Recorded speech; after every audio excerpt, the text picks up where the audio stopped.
Dalam setiap rezeki yang Allah titipkan kepada kita, ada hak insan lain yang menunggu untuk disempurnakan dengan amanah. Zakat bukan sekadar memberi, ia menyucikan harta dan melembutkan jiwa. Yang disalurkan menjadi harapan, maruah terpelihara dan masa depan dibina. Sucikan harta anda bersama Nur Insan. Zakat anda bakal membina generasi berilmu dan berkhidmat. Lungsuri laman web kami di nurinsan.sg/zakat.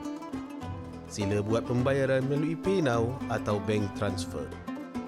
Kemudian, muat naik screenshot pembayaran anda melalui borang yang terdapat di laman web tersebut.